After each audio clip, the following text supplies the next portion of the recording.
আসসালামু আলাইকুম সবাইকে। আজকের ভিডিওতে আমরা অ্যাজ এ গ্রাফিক ডিজাইনার আপনি যদি কোনো প্রতিষ্ঠানের হয়ে জব ইন্টারভিউ দিতে যান তাহলে যেসব প্রশ্নের সম্মুখীন হতে হয় সেসব প্রশ্ন নিয়ে আজকের ভিডিওটা। সো আপনি যদি একজন বিগিনার লেভেলের ডিজাইনার কিংবা একজন অ্যাডভান্স লেভেলের ডিজাইনারও হয়ে থাকেন, এসব প্রশ্নের উত্তর জানাটা আপনার অতি জরুরি।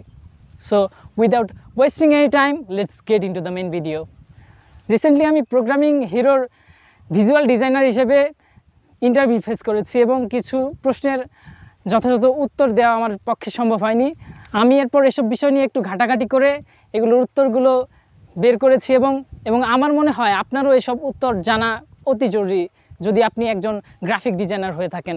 সো শুরু করা যাক।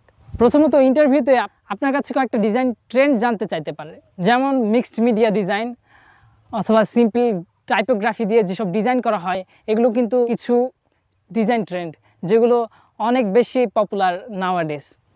আপনি চাইলে চ্যাটজিপিটি কিংবা গুগলে ঘেটে আরও অনেক ডিজাইন ট্রেন্ড বের করতে পারেন। এরপর 2 নম্বরে রয়েছে যে কন্ট্রাস্ট নিয়ে প্রশ্ন করতে পারে আপনাকে ম্যানুয়ালি কন্ট্রাস্ট না বাড়িয়েও কীভাবে আপনি কন্ট্রাস্ট বাড়াতে পারেন বা কমাতে পারেন এসব প্রশ্ন করতে পারেন। আপনি এই প্রশ্নের জবাবে বলতে পারেন যে আপনার একই শেপের মধ্যে কিছু শেপকে আপনি যদি পরিবর্তন করে দেন সেক্ষেত্রেও কিন্তু কন্ট্রাস্ট পরিবর্তন করা হয়ে যাবে। এর পরবর্তীতে আপনাকে এই প্রশ্নটাও করতে পারে যে একটা ডিজাইনকে সুন্দর করতে মূলত কোন কোন জিনিসের উপর ফোকাস করা প্রয়োজন। একটা ডিজাইনকে সুন্দর করতে হলে মূলত কালার প্যালেট অনুসরণ করা, অ্যালাইনমেন্ট ঠিক রাখা, হায়ারার্কি মেনটেন করা, এসব বিষয় অতীব জরুরি।